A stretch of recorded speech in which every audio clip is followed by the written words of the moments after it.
Hello and welcome to this Beard Clipper video. Now it's so long since I actually did this craft that I can't remember where the challenge came from or what inspired it.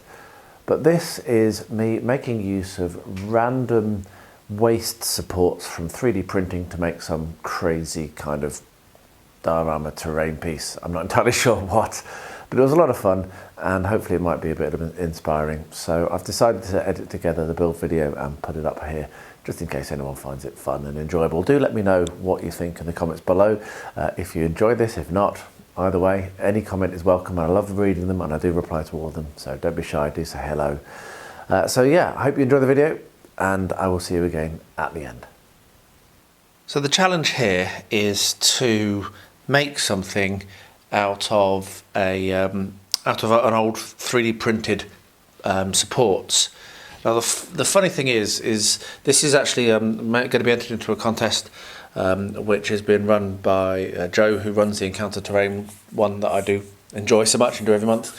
The funny thing is that I'd actually saved this, which came from, I think, one of the prints from the spaceship that I'm looking at putting together. I saved this anyway because it inspired me so much when I saw it. And then a couple of days ago he announced that during the month of October he is going to be running a contest based on making use of an old 3D printed sprues or supports or whatever. So I've had this sat in the sun for about 3 or 4 weeks, just on the back of the windowsill, just waiting for time. And so now I've got the inspiration to do it. And it looks, I mean, my inspiration was that it was basically like a ruin or something. So this is steel girders and something has come in and smashed into it. And yesterday when I was kind of digging through some parts and pieces and bits and pieces, I came across this. So this, I think, must have come from the school. I live in an old school, renovating it. I think I must have found this. It's an old valve, and it's been in a box. I've been looking at it going, oh, I could probably do something pretty cool with that. And now I'm going to. So my idea is I'm going to mount this onto a base, paint it up, make it look like it's a kind of post-apocalyptic, derelict, whatever. And then I'm going to have this inside it, like that. So this is what's caused that derelict or this thing to explode, and I'm going to put smoke and what have you coming out of it. So it's going to be a really, really simple build in a sense. So I'm just going to be making use of this and this kind of base and this old valve, and I'm not actually going to do anything to the valve. I think it looks great without anything. I mean, it looks brilliant, and it's just going to be embedded in like that. So it's going to be quite a simple build, hopefully quite quick. I need to mount this on a base, paint it up. I'll get that done. I'll bring you along. Hopefully it'll look good. We shall find out. Right then, I found this angled bit of card which came off of a build actually for Battle Games Middle-earth, as it happens, and I thought this is going to be a diorama, so I'm going to do it a little bit kind of stylized. So I've stuck down the ruin roughly in the centre, which was a lot of fun. You can see a fair number of clamps going on there. I've just glued that down using PVA and I've clamped it down. It was quite warped from because I haven't really looked after it. I was thinking about embedding it in a slightly different environment, but I think that putting it on this is going to be fine. What I'm going to do now actually is save some more of my old sprues and create some more rubble. So I'll just cure that off and get that stuck down as well. So next time you see this, this will be dried on and there'll be more rubble and what have you to go on, and I'll show you how I'm going to do that. As I say, going to be a really, really simple build, but I'm just going to go now and save some more and cure it all up, and then when I come back to this tomorrow I will have everything I need to finish off the rest of the base and the surround. So yeah, good to make a start on this. This is dried down really, really nicely. So what I'm going to do now is I've got a little bit of modelling compound left over from another project.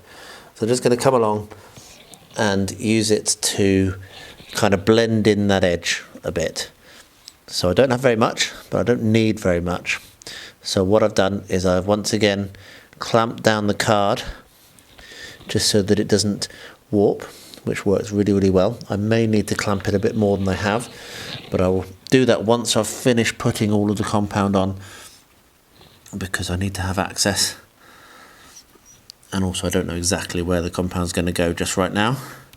It doesn't need to be too neat because this is designed to be a disaster zone. And I do have my spare bits of old supports and what have you, and a couple of failed prints that I hadn't yet thrown away, and one that I actually dug out the bin for this because I had started to throw it away, which I'm going to scatter on around the edge as well. So I'll get this done. As you can see, it's not taking very long. I just want to make it a little bit more interesting than just a flat surround to this destroyed building, and I think that when I put all the rest of the stuff on, this will be really, really interesting to look at. But it's not very easy to do if you've got too many clamps in the way. So get this done, put some more clamps on, let this scenery dry overnight, and then the next thing will be to start to put on the rest of the kind of like old 3D prints and what have you. So I will just bring them into shot now I've done that.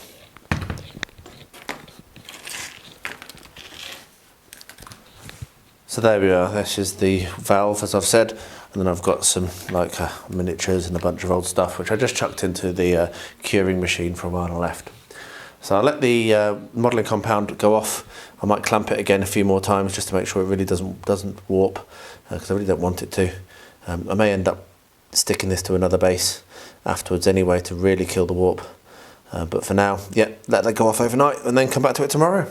Now that the scenic stuff has dried, what I'm going to do is I'm going to come along with these bits of offcuts and what have you, and I'm going to glue them in place in various scattering positions, just with PVA, just to kind of extend this base a little bit, and I might break some up and like scatter it over the top of the PVA, and then when that's dried, what I can do is I can come along with, or actually maybe even before it's dried I might do this, I might put some scatterings of gravel and sand, just to make it like, and I've got like chopped up sprues, and just to make it look all rubbish. So what I will be doing is using a mix of neat PVA and water down PVA to both glue in place pieces like this, which you can see fits in really nicely there, and these bits on the edge, and then some watered down PVA with some sprue and stuff scattered over the top. So I'll probably put the camera on a little bit more out of my way and put some music on, and you can watch how I build this up. Hopefully this will end up looking quite good. It's a really different build this for me. I'm really enjoying the kind of thinking about things differently, and I really hope that it does end up looking nice.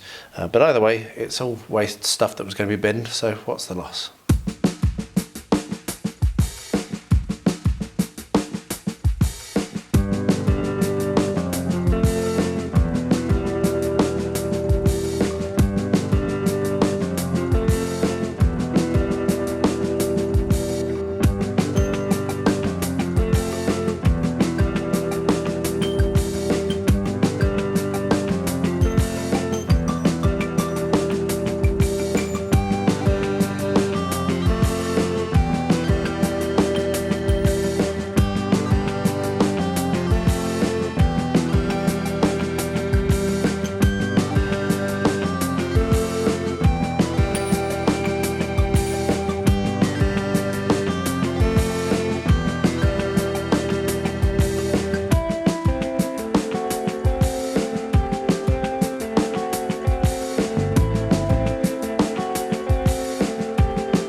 This is all dried now. It is slightly warped, which is a bit disappointing, but also not massively surprising. But I should be able to resolve that.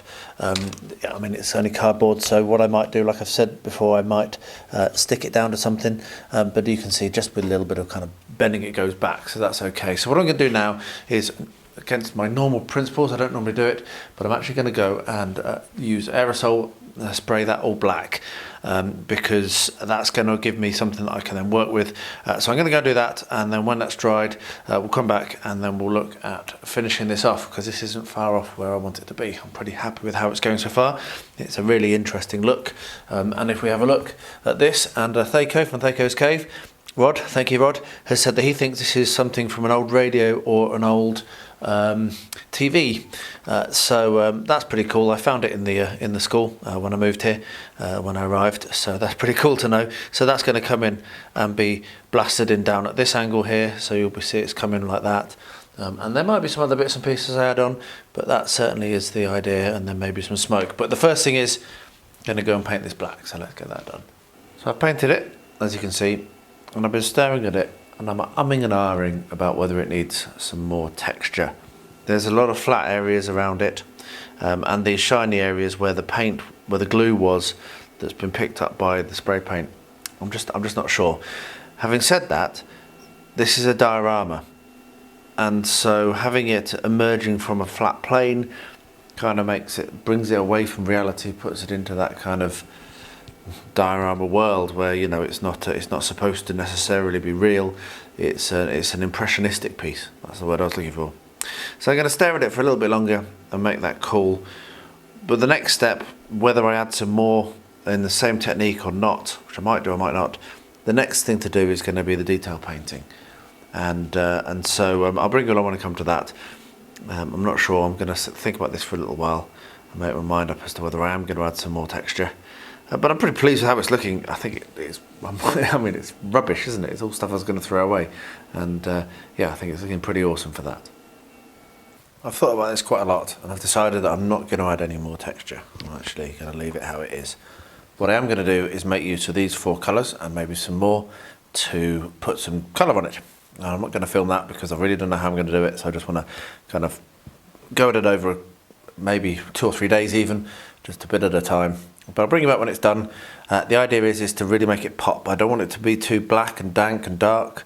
I want it to be quite potentially quite black and dark in the middle, but I want it to be trending towards colour towards the edges, and then with colour around the edges. And I might even go and paint this with like a green or something, and maybe draw some roads on it.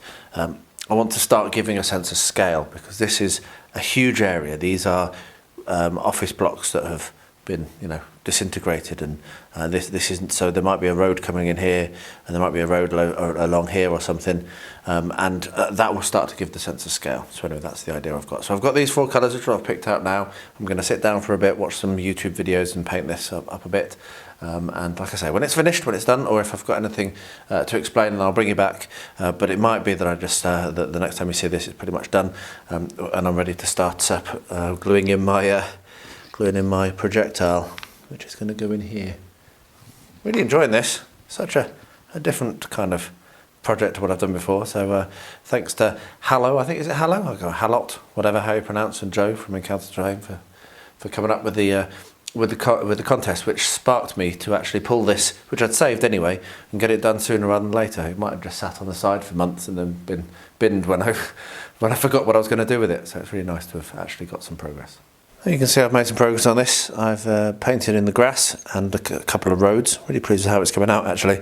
And what I'm about to do now is the kind of nearly final bit, which is sticking in this into place. So I've no idea how I'm going to do it. So the first idea I've got is with hot glue. So I don't know if this is going to work. It might take. I might need to hold it while I'm setting it.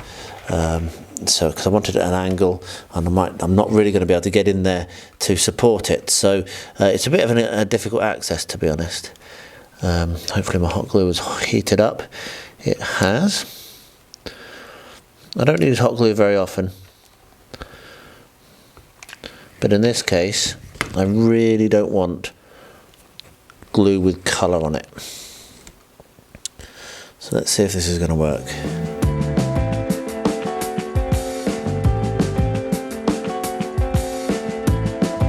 I think it will, but I think I need to be a bit more patient than that, and also I need to put some more in, just to fill in underneath.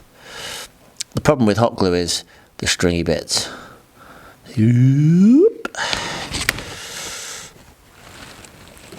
which will take some cleaning up. But if I'm going to sit like this for a bit, and hopefully now I think I've got enough in there, when that sets, that should hold it nicely. There we are. So it looks like that's worked. Now I've got loads of stringy bits to sort out, so I'll get that tidied up, and I'll bring you back for the next and hopefully final step very, very shortly. So we come to the final part of this build, and I'm actually quite excited about this, because this fluff here, which doesn't look very special, actually came to me all the way from America, from Travis at Tabletop CP. If you don't follow his channel, go and check it out. It does absolutely fantastic back reps. He's a pure genius and a lovely bloke as well. But anyway, this was what was in the packet from him, and I received that a year ago or so, and I've waited all this time to make use of it, and I think now is the time, because what we're going to do is we're going to dip this in some PVA glue, and maybe even smaller than that, I want really small wispy bits of smoke. Apologies for the barking dogs in the background. That is my puppies outside, and I'll be having a word with them as soon as I stop filming, which will be very shortly, because I'm just going to do this. So yeah, put some smoke in just to kind of fill it out a bit, make it look like it's a disaster zone, and yeah, then we'll get some glamour shots, and I think that's done.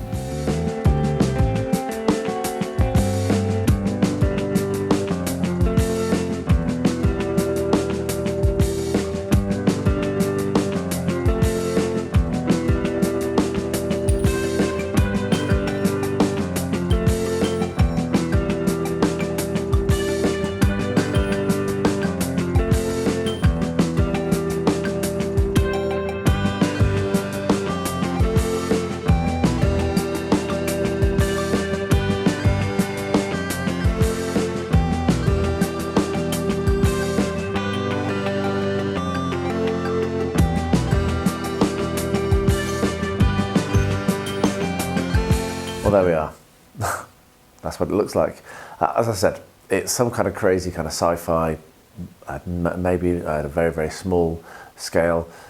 Can't remember very much about it, but hopefully that was a little bit of fun to watch, and you enjoyed the video. I do hope that you can leave me a comment. I love reading them. As I said in the intro, they really inspire me, so do say hello if you can. And I'll wrap this up by saying, as I always do, thank you so much for watching. And to everyone, please do stay healthy, stay safe, and stay well.